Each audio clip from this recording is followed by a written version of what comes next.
For a diagnosis of sepsis, assign the appropriate code for the underlying systemic infection. If the type of infection or causal organism is not further specified, assign code A41.9 sepsis unspecified organism.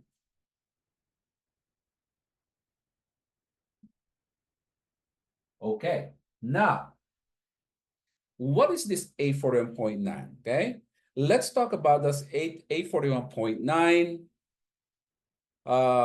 This is the code for sepsis. Okay, A41.9. And the reason why I am not coding them yet, because I think we have to talk about sepsis first before we finish all these scenarios. Anyway, okay, so A41.9, I'm referring to these one that we're not coding these yet because let's try to finish this or cover some of these sepsis lectures yet. Okay, so A41.9, guys, is your code for sepsis. Now, from the video that we have watched, okay, YouTube video that you have watched earlier, I don't know if you guys agree with me. When you hear the word sepsis, or when you use the term sepsis, from what I'm understanding here is that sepsis is not the actual, say, it's not the disease, but it is more of like the state of the host, the state of the body that is being described here.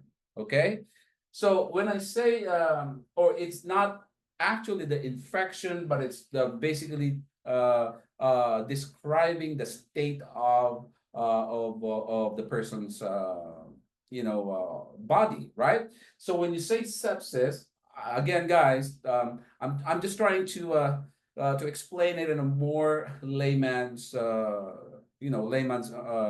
statement. Okay, so sepsis here, if you don't have the information of the organism that is causing the infection, again, sepsis is a systemic infection, your code is A41.9.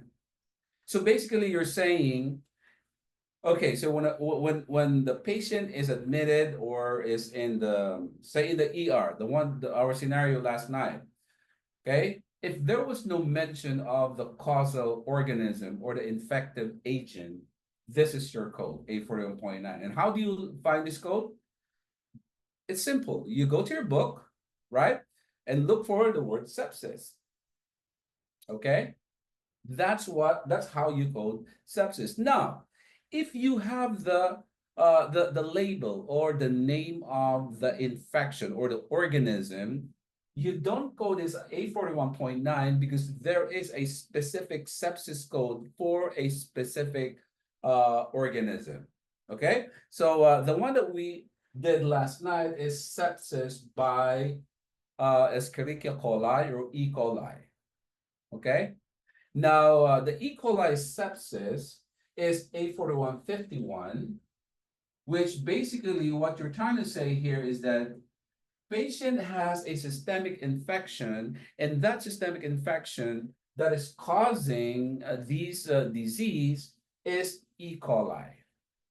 Okay, you have labeled the organism that is the one that's causing sepsis. So you no longer assign A41.9, but you are to assign a specific sepsis code that identifies the organism. Does that make sense, guys? In the same way, say, for instance, I'm looking for the code sepsis due to, say, Klebsiella. Can you guys look for this code? So patient had sepsis due to Klebsiella. That A4152 is for the Klebsiella or for the Pseudomonas. Okay. Pseudomonas, let's write it down here. This is A4152. Okay. And for what about this? Is Klebsiella gram negative or gram positive? Tobbs, can you tell us? Oh, okay. Oh, Carol says it's gram negative. So if you don't have the name of the organism, guys, or you don't have the specific sepsis for that for that name of organism, you can call it sepsis gram negative, something like that. Okay, sepsis gram negative, and let me know. Okay, A4150, that's the code. So there are ways to look for, for these type of infection. You can classify the infection whether it's gram negative or gram positive. Now, this process of identifying whether gram negative or gram positive is, the testing goes to some kind of staining process, right? That's how they identify gram negative or gram positive, because um, uh, based on the response of the culture or the stain, they, microbiologists now can identify what kind of medication or antibiotic that will be prescribed to the patient. So, but we're not going to go into that. Okay, I'm just trying to explain to you guys that if you don't find a specific organism to look for sepsis, you can go this route. Okay, how do you know it's a gram negative, gram positive? You can Google it up. Klebsiella, is it gram negative or gram positive? You will find the answer. Now, the key takeaway, what I'm trying to tell here, guys, is that when you're because I don't know too if it's gram negative, gram positive. Only a microbiologist, only lab people can answer that. But everything now is in Google, right? Like I said, even doctors use Google to to make to get information. Now, what I'm trying to say here is that, guys, when you see or you encounter a scenario that says patient has sepsis of these organism, go to sepsis, look for that organism. That's where you find the code for sepsis. Okay? Now, let's go back to what the guidelines say. Look here, negative or inconclusive blood cultures and sepsis, negative or inconclusive blood cultures do not preclude a diagnosis of sepsis in patients with clinical evidence of the condition. However, the provider should be queried. Okay, the term urosepsis is a non-specific term. It is not to be considered synonymous with sepsis. It has not default code. It has no default code in the alphabetic index. And should a provider use this term, she must be queried for clarification. Okay, so what we just read is that if it's inconclusive, whether a patient has sepsis or not, do not even assign sepsis, because let me tell you now, sepsis is one of the heavily regulated conditions, codes. And this is one of the top conditions, guys, or diagnoses, one of the top diagnoses that usually get denied, get rejected by the payer because of lack of criteria that satisfies the the sepsis. Sepsis, guys, is very costly to treat. And this is the reason why Medicare and insurance companies, commercial payers look or pay very focused attention in looking at the criteria for sepsis, whether the coders or whether the providers are documenting them correctly, or they're just, throwing sepsis here and there without really validating if the patient has sepsis or not. Okay, because like I said, this is very, it is highly audited, heavily audited, and also it is very costly to treat because the patient is almost on the brink of expiring if that sepsis progresses. Okay, so that's the reason why you want to make sure that sepsis should be coded as sepsis if the doctor had clearly documented this disorder. Okay, now another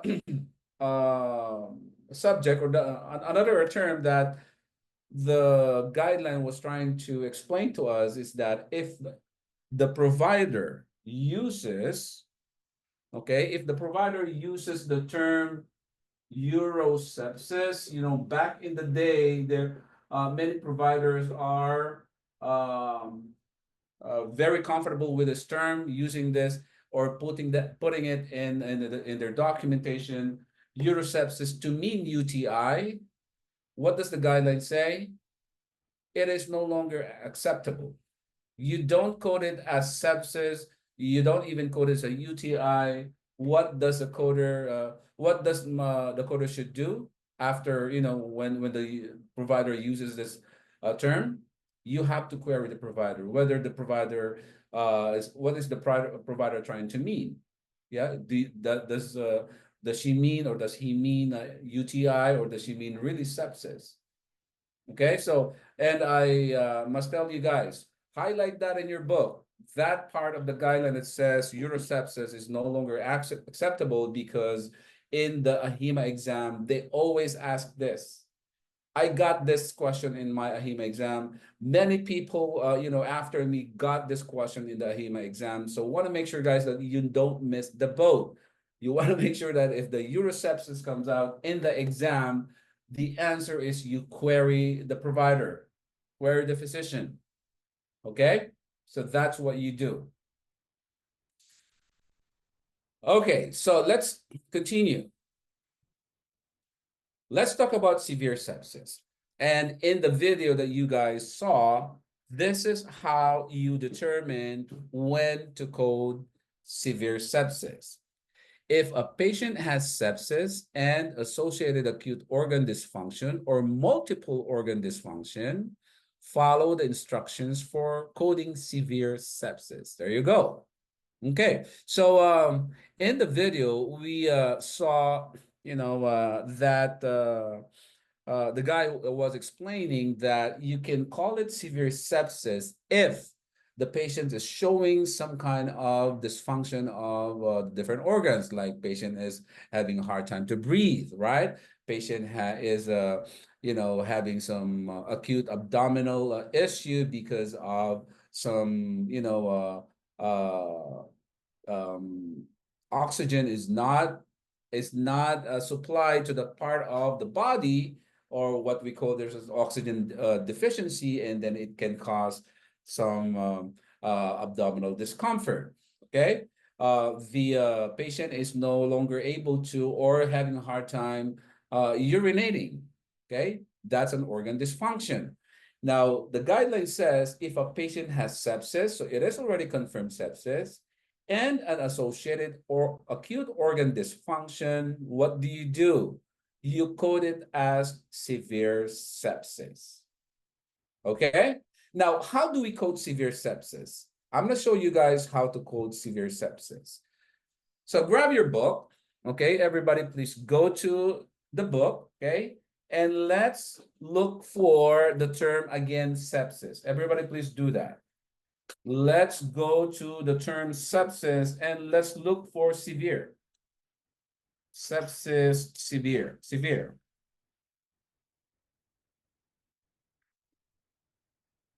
And what code do you guys get? Sherry says R6520, and I agree with that code. Now,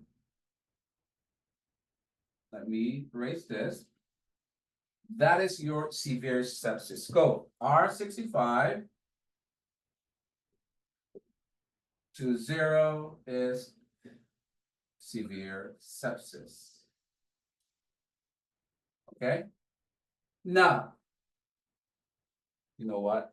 I should put the severe sepsis after the code. R6520.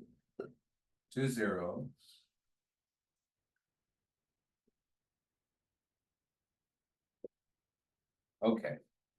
Now, here is the thing, guys.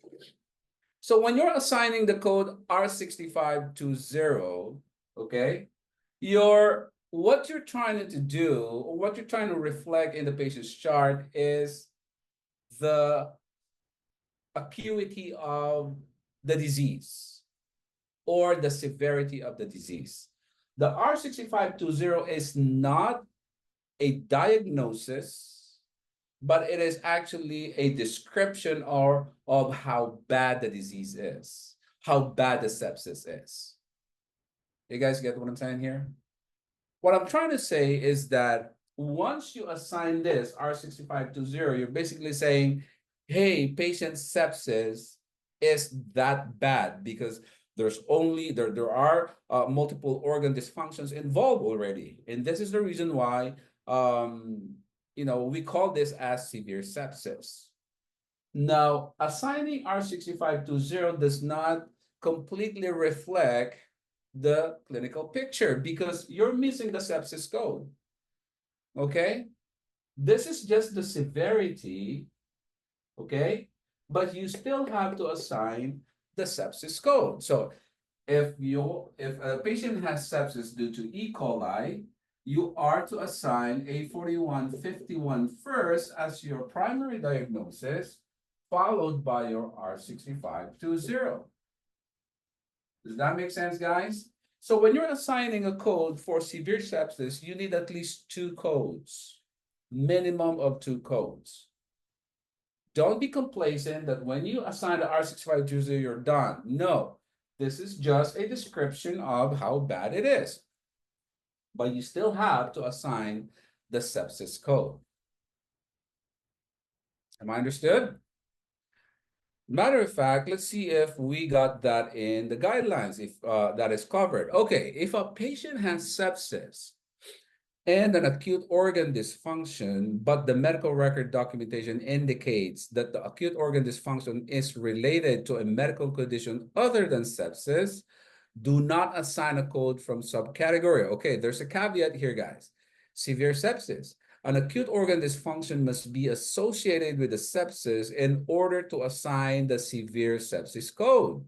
If the documentation is not clear as to whether an acute organ dysfunction that's related to sepsis or another medical condition, query the provider. Okay, let's talk about this.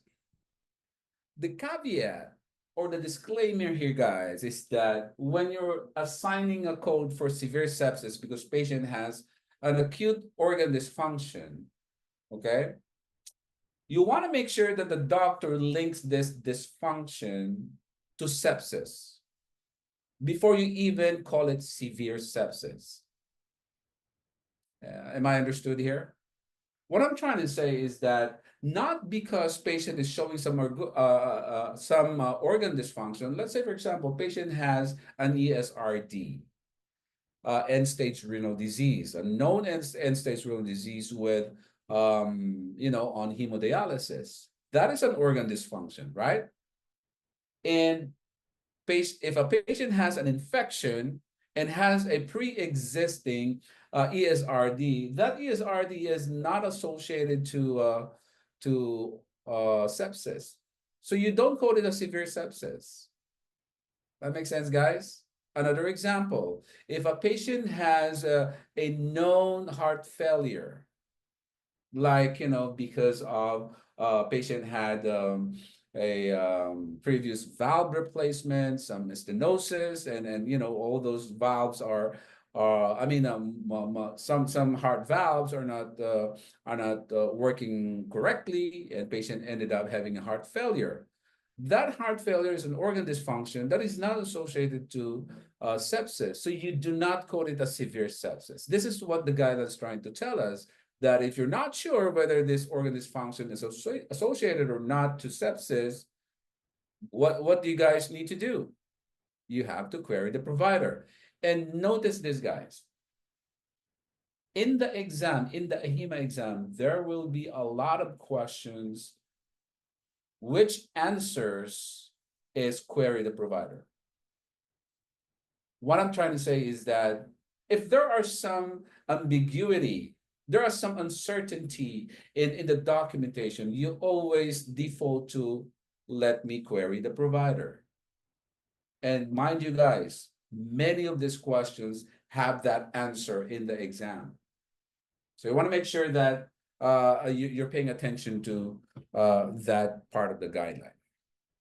Okay, any question, guys, on the severe sepsis? Like I said, organ dysfunction has to be linked to the sepsis before you can call it severe sepsis. Okay? Now, the coding of severe sepsis, like I said earlier, requires a minimum of how many? 2 codes. First, a code for the underlying systemic infection, which I have shown you here, followed by a code from subcategory R65-2. In that case, R6520, severe sepsis. If the causal organism is not documented, assign code A419, sepsis, unspecified organism for the infection. An additional code for the associated acute organ dysfunction are also required. Okay, so how many codes again, guys? 2 codes, right? Let me just continue with this before I switch back to my board here. Due to the complex nature of severe sepsis, some cases may require, again, querying the provider prior to the assignment of the codes. So, what did I tell you guys about how many codes you guys need? A41.9, if you don't have the name of the organism, the guideline said, assign A41.9 as your first diagnosis code, followed by your R6520. Let me tell you guys a little secret here, okay? An R65 code is never assigned a principal diagnosis. Let me repeat.